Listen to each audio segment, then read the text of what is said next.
الشیطان الرجیم بسم اللہ الرحمن الرحیم۔ آج ہم شروع کریں گے سورۃ 3 جو کہ 95 سورہ ہے قرآن کی، پارہ نمبر 30 میں ہے۔ والتین والزیتون، والتینی قسم ہے انجیر کی، والزیتون اور زیتون کی، یعنی قسم ہے انجیر کی اور زیتون کی۔ اب یہاں پر رب العزت انجیر اور زیتون کی قسم کھاتا ہے۔ اب یہاں پہ اس کے دو معنی ہیں۔ ایک تو سب سے پہلا معنی یہ ہے کہ انجیر اور زیتون کی اہمیت اور اس کے فوائد کی وجہ سے اس کی اہمیت کو بیان کیا گیا ہے، اور دوسرا اس کا کنٹیکسٹ یہ ہے کہ والتین والزیتون جو ہے وہ دو پہاڑوں کے نام ہیں جو بیت المقدس کے ساتھ واقع ہیں۔ چنانچہ اس کی تفسیر میں فرمایا گیا ہے کہ جو انجیر اور زیتون جو ہے وہ دونوں چیزیں نہایت ہی کثیر المنافع ہیں، اور یہ جامع الفوائد ہونے کی وجہ سے انسان کی حقیقت کے ساتھ بہت خصوصی مشابہت رکھتے ہیں۔ گویا کا جو ایک مضمون ہے قرآن میں لقد خلقنا الانسان فی احسن تقویم، یعنی کہ وہ اس کے مضمون کو ان دونوں کی قسم سے شروع کیا گیا ہے۔ اور بعض جو محققین ہیں وہ یہ کہتے ہیں کہ ہاں التین اور الزیتون سے مراد دو پہاڑ ہیں جن کے قریب بیت المقدس واقع ہے۔ گویا یہاں پہ بیسکلی ان درختوں کی قسم مقصود نہیں ہے کہ یہاں پہ ان درختوں کی قسم اٹھائی گئی ہے، بلکہ وہاں ان دو الفاظ کی قسم اٹھا کر اس مقام مقدس کی قسم کھائی گئی کہ جہاں پر یہ درخت بکثرت پائے جاتے ہیں، یعنی کہ بیت المقدس کے آس پاس جو انجیر اور زیتون کے درخت ہیں وہ بکثرت پائے جاتے ہیں، اور وہی جگہ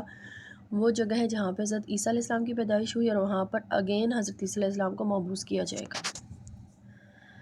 وطور سینین، وطوری اور طور کی، سینینا سینا کے اور کوہ طور کی یہاں پر ذکر کیا گیا ہے، اور طور سینین کی، یعنی کہ طور سینین کی بھی قسم۔ وَهَذَا الْبَلَدِ الْأَمِينَ، اور اس شہر امن والے کی، وَهَذَا اور اس کی، البلد شہر، الامین امن والا، یعنی یہاں پر طور سینین یا طور سینا جس کو ہم کہتے ہیں یعنی کہ یا کوہ طور، یہ وہ پہاڑ ہے جہاں پر حضرت موسیٰ علیہ السلام کو اللہ تعالیٰ نے شرف ہم کلامی بخشا تھا، اور جو دوسرا یہاں پہ بلد الامین یعنی کہ جو شہر امن یا امن والا شہر ہے وہ مکہ معظمہ ہے، جہاں پر سارے عالم عرب کے جو سردار تھے حضرت محمد صلی اللہ علیہ وسلم وہ مبعوث ہوئے، اور اللہ تعالیٰ کی سب سے بڑی اور آخری امانت جو قرآن کریم ہے وہ اول اسی شہر میں اتاری گئی۔ گویا کہ یہ تین مقامات ہیں جو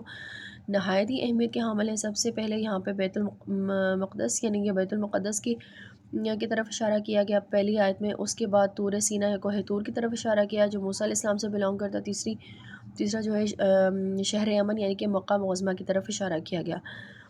تورات کے آخر میں ہے کہ اللہ جو ہے وہ طور سینا سے آیا، اور یعنی کہ اور سعیر یعنی کہ جو بیت المقدس کا پہاڑ ہے وہاں سے چمکا، اور فاران یعنی کہ مکہ کے پہاڑوں کو فاران کہا جاتا ہے، وہاں سے بلند ہو کر پھیلا، یعنی کہ ایک پرووربیل سینس میں یہ بات کی گئی ہے۔ اور اس سورہ کی پہلی تین جو ہمیں آیات ملتی ہے، تینوں آیات میں کنسیکٹیولی تین امپورٹنٹ مقامات کی طرف اشارہ کیا گیا ہے۔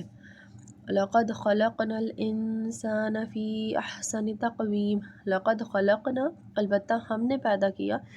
الانسان انسان کو، فی احسن تقویم ایک بہترین سانچے میں، یعنی کہ ہم نے بنایا آدمی کو خوب سے اندازے پر۔ سب سے پہلے تو اس آیت پچھلی آیات کا اس کے ساتھ یہ ریلیشن ہے کہ یعنی کہ یہ سب جو مقامات متبرکہ ہیں جہاں سے ایسے ایسے اولو العزم پیغمبر اٹھے، گواہ ہیں کہ ہم نے انسان کو کیسے اچھے سانچے میں ڈالا، یعنی کہ پہلے یہ جو تین مقامات اور وہاں سے مبعوث ہونے والے جو اتنے عظیم و شان جلیل القدر پیغمبر ہیں، اور پھر اس کے بعد جو انسان کی ساخت کے بارے میں جو آیت بیان کی گئی، ان تینوں اور چوتھی آیات کے آپس میں کوریلیشن یہ ہے کہ یہ جو ان سب جو متبرک مقامات سے جو پیغمبر تشریف لائے ہیں وہ اس بات کے گواہ ہیں کہ ہم نے انسان کو کیسے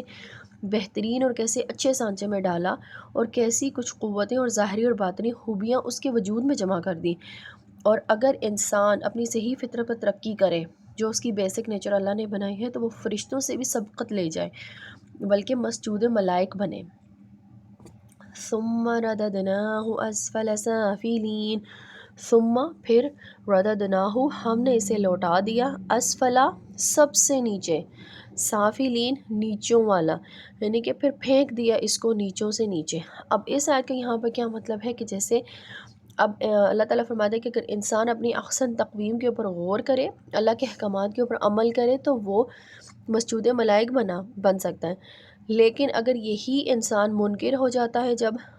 تو اس کا جو مقام ہے وہ جانوروں سے بھی بدتر ہو جاتا ہے۔ تو ایسا منکر انسان جو ہے وہ اتنا ہی جس کو کہتے ہیں اتنا ہی پستائی میں جا کے گرتا ہے، اور اتنا ہی وہ اس کا مقام جانوروں سے بدتر ہو جاتا ہے۔ إِلَّا الَّذِينَ آمَنُوا وَعَمِلُوا الصَّالِحَاتِ فَلَهُمْ أَجْرٌ غَيْرُ مَمْنُونٍ، اللہ سوائے الذین جو لوگ آمنو ایمان لائے، وعاملو اور عمل کیے، الصالحات نیک، فلہم تو ان کے لیے اجر غیر ممنون نہ ختم ہونے والا، مگر نیکسٹ آیت میں یہ ہے کہ مگر جو لوگ ایمان لائے اور انہوں نے اچھے اعمال کیے تو ان کے لیے بے انتہا کا ثواب ہے، ایسا ثواب جو کبھی کم ہوتا ہی نہیں، جو کبھی ختم ہی نہیں ہوتا۔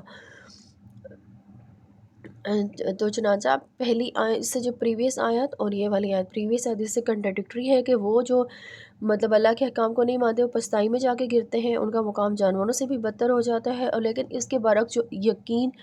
یقین لائے، جو ایمان لائے اور پھر اس کے اکارڈنگلی اس کی ایکشنز، اس کے اعمال بھی اچھے ہوں، اس کے بالکل اکارڈنگلی ہوں، تو پھر ان کے لیے اتنا بے انتہا ثواب ہے جو نہ کبھی ختم ہوگا، ایون جو کبھی کم بھی نہیں ہوگا۔ فما یکذبک بعد بالدین، فما پس کیوں، یکذبک تو جھٹلائے، بعد اس کے بعد بالدین، دین یعنی کہ روز جزا اور سزا کو، تو پھر کیوں، یعنی کہ یہاں پہ کوشچن ہے کہ پھر کیوں، پھر تو اس کے بعد کیوں جھٹلائے بدلہ ملنے کو، یعنی کہ جب آدمی کے پاس اتنے زیادہ دلائل آ گئے، آدمی کے پاس اللہ نے اپنے پیغمبر بھیج دیے، اپنی کتابیں بھیج دی، تو ان دلائل کے بعد کیا وجہ ہے کہ وہ جس کی بنا پر اس کے باوجود بھی وہ سلسلہ جزا اور سزا اور اس دین کا جو وہ انکار کریں۔ اور اس یہاں پہ ایک اور کنٹیکسٹ بھی یہ بھی ہے کہ یہاں پہ حضور صلی اللہ علیہ وسلم کو ایڈریس کیا گیا ہے کہ یعنی کہ آپ جو ایسے صاف بیانات فرماتے ہیں، اس کے بعد کیا چیز ہے جو ان منکرین کو جزا کے معاملے میں آپ کی تکذیب کے اوپر آمادہ کرتی ہے۔ پھر انسانوں سے ایڈریس ہے کہ خیال کرو، انسان کو اللہ نے پیدا کیا اور بہترین شکل و صورت میں پیدا کیا، یعنی اس کا قوام ایسی ترکیب سے بنایا کہ اگر چاہے تو یعنی کہ اس کی فطرت، اس کی نیچر ایسی بنائے کہ اگر تو انسان چاہے تو وہ نیکی اور بھلائی میں بہت آگے جا سکتا ہے، بہت ترقی کر کے فرشتوں سے بھی آگے نکل سکتا ہے، اور کوئی مخلوق اس کی برابری نہیں کر سکتی اگر وہ نیکی اور اچھائی کے راستے پہ چلے۔ چنانچہ اس کے کامل نمونے دنیا نے شام میں، بیت المقدس میں، کوہ طور اور مکہ معظمہ میں اپنے اپنے وقت پر دیکھ لیے، یعنی کہ انبیاء کی شکل میں، اور اگر ہم انبیاء کے نقش قدم پر چلیں تو انسانی کمالات اور دارین یعنی کہ آخرت کی کامیابی کے اعلیٰ ترین مقامات پر پہنچ جائے۔ لیکن انسان تو پھر انسان ہے، پھر انسان اپنی خود جو ہے وہ اپنی بدتمیزی اور بدعملی سے اور اپنی ایگو سے ذلت و ہلاکت کے گھڑے میں جا کے گرتا ہے۔ وہ اللہ کی بنائی ہوئی فطرت کے جب خلاف جاتا ہے، اللہ کے احکام کو اگنور کرتا ہے، تو آٹومیٹکلی وہ ذلت اور ہلاکت کے گھڑے میں گرتا ہے، اور اس کی جو ایک پیدائشی بزرگی ہے، یعنی کہ اس کی جو پیور نیچر ہے، جو جس طرح اللہ تعالیٰ نے اس کو جس خوبصورت فطرت پہ بنایا گیا، اس کو وہ گنوا دیتا ہے، اس کو کھو دیتا ہے۔ اور جیسے کسی ایماندار اور نیکوکار انسان کو اللہ تعالیٰ خواہ نیچے نہیں گراتا، اگر انسان آنیسٹ ہے، وہ ایماندار ہے، وہ اپنی ایمانداری کے ساتھ خلوص دل کے ساتھ پوری کوشش کر رہا ہے اچھے راستے پہ چلنے کی، تو اللہ تعالیٰ اس کو نیچے نہیں گرنے دیتا، بلکہ وہ اس کے تھوڑے سے عمل کا بھی بے اندازہ یعنی کہ بے شمار بے تحاشا اس کو صلہ عطا فرما دیتا ہے۔ تو اب انسانوں سے یہ کوشچن ہے کہ ان حالات کو سننے کے بعد بھی کسی کا یہ منہ ہے، یا کسی کی یہ تھنکنگ ہے، یا کسی کی یہ مینٹالٹی ہے کہ وہ دینی فطر کے اصول اور جزا و سزا کے ایسے معقول قاعدوں کو جھٹلا سکے۔ ہاں، ایک ہی صورت تکذیب اور انکار ہو سکتی ہے کہ دنیا کو یوں ہی ایک بے سرا کارخانہ فرض کر لیا جائے، یعنی کہ یہ دنیا تو بس ایسے ہی وجود میں آ گئی، اس کے اوپر نہ کسی کا قانون چلتا ہے، نہ کسی کی حکمرانی چلتی ہے، نہ یہاں پر کسی کی حکومت ہے، اور نہ یہاں پہ کسی بھلائی کا کوئی جواب ہے، نہ کسی برائی کے اوپر کوئی پکڑ ہے۔ تو اگر جن انسانوں کی ایسی مینٹالٹی ہو تو پھر ان کو تو اوبیسلی جزا اور سزا کا کوئی خوف نہیں ہوتا، اور وہ سیلفشلی دنیا ہی کے فائدے کے پیچھے لگے رہتے ہیں، اور ایسے لوگوں کے بارے میں ہی اللہ نے فرمایا کہ یہ نیچے سے نیچے گرتے چلے جاتے ہیں، پھر ان کا مقام جانوروں سے بھی بدتر ہو جاتا ہے۔ الیس اللہ بأحکم الحاکمین، الیس کیا نہیں، اللہ اللہ بِأَحْكَمِ الحاکمین، سب سے بڑا حاکم، یعنی کہ سب حاکموں سے بڑا حاکم. یعنی کیا نہیں ہے اللہ سب حاکموں سے بڑا حاکم، یعنی اس کی شہنشاہی کے سامنے دنیا کی سب حکومتیں ہیچ ہیں. آج کل جیسے ہم دنیا کے جو سو کالڈ کنگز ہیں یا سو کالڈ ایلیٹ ہیں یا رچ پیپل ہیں، ان سے ہم کوائٹلی امپریس ہو جاتے ہیں. ان کی وہ بادشاہت، ان کی دولت، ان کی حشمت، ہر چیز کو دیکھ کے ہم ان سے فوراً امپریس ہو جاتے ہیں، اور ہم ان کو ایک رشک بھری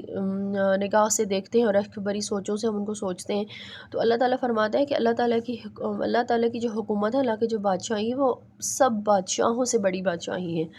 یعنی اس کی شہنشاہی کے سامنے دنیا کی ساری حکومتیں، دنیا کی ساری بادشاہی، دنیا کی ساری رچنس بالکل ہیچ ہے، اس کی کوئی ویلیو ہی نہیں. جب یہاں کے چھوٹی چھوٹی حکومتیں اپنے وفاداروں کو انعام سے نوازتی ہیں، جو ان کے ساتھ وفادار ہوتے ہیں اور ان کی وفاداری میں وہ حد سے گزر جاتے ہیں، کیا کیا نہیں کرتے، تو جب وہ اپنے وفاداروں کو انعام دیتی ہیں اور جو ان کے خلاف جاتے ہیں ان کو سزا دیتی ہیں، تو وہ رب جو ان تمام اس ساری یونیورس کا، اس ساری عالم کا، عالمین کا رب ہے، تو وہ کیا اپنے حاکم، اپنے جو اس کے وفادار ہیں، جو اس کے راستے پہ چلنے والے ہیں، کیا وہ ان کو انعام اکرام سے نہیں نوازے گا؟ اور وہ جو لوگ اس کی رب کی بات کو جھٹلاتے ہیں، اس کے احکام کو جھٹلاتے ہیں، تو کیا ان کو سزا نہیں ملے گی؟ تو یہاں پر یہ سورہ جو ہے وہ مکمل ہوتی ہے. اب ہم اس کو دوبارہ سے وائنڈ اپ کرتے ہیں اور اس کی جو اس میں جو اسباق ہیں ان کو آپس میں کو ریلیٹ کرتے ہیں. بسم اللہ الرحمن الرحیم. والتین والزیتون، یعنی کہ قسم ہے انجیر کی اور زیتون کی، وطور سینین کی اور طور سینین کی یا طور سینا کی، وہذا البلد الامین، اور اس شہر امن والے کی، یعنی کہ اس مکہ کی طرف اشارہ ہے. لقد خلقنا الانسان فی احسن تقویم، یعنی کہ ان تینوں شہروں کے بارے میں، ان تینوں شہروں کی قسم کہ ہم نے آدمی کو خوب اندازے پر بنایا ہے. یعنی کہ کیوں ان تینوں شہروں کے بارے میں بیان کی؟ کیونکہ یہاں پہ جلیل القدر انبیاء یہاں سے مابعوث ہوئے، یعنی کہ ان کو رول ماڈل بنا کے انسان کو بتایا کہ دیکھ لو ہم نے انسان کے خوب اندازے پر ایک احسن تقویم کے اوپر پیدا کیا ہے. ثم رددناہ اسفل سافلین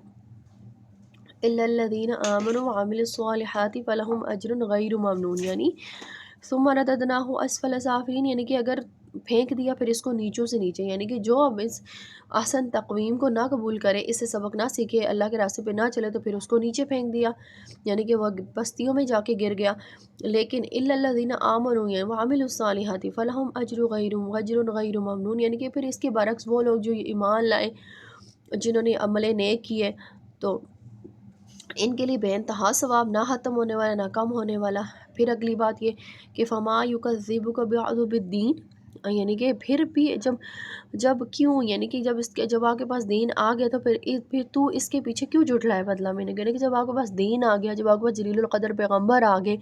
آپ کے پاس رائٹ اور رانگ کی ڈیفینیشن آ گئی، آپ نے رائٹ اور رانگ کو اپنی آنکھوں سے دیکھ لیا، تو پھر کیوں اس کے بعد بھی کیوں جھٹلائے بدلہ ملنے کو، یعنی کہ اس کے بعد بھی روز جزا کو کیوں جھٹلائے انسان. الیس اللہ بأحکم الحاکمین، کیا نہیں ہے اللہ سب حاکموں سے بڑا؟ یعنی کہ اتنی ساری چیزیں ہونے کے باوجود، پھر اینڈ آف روز جزا سزا کو ایکسپلین کرنے کے باوجود بھی انسان کو اس میں ڈاؤٹ ہے کہ اللہ تعالیٰ سب حاکموں سے بڑا حاکم نہیں ہے، نعوذ باللہ. تو اسی میں اللہ تعالیٰ پوچھتے ہیں کیا نہیں ہے اللہ سب حاکموں سے بڑا حاکم؟ تو یہ نہایت ہی خوبصورت سورہ ہے. اللہ تعالیٰ ہمیں دین اسلام کے اوپر عمل کرنے کی پوری توفیق عطا فرمائے، اور اللہ تعالیٰ ہمیں بھی کامیاب لوگوں میں شامل کریں. آمین ثم آمین.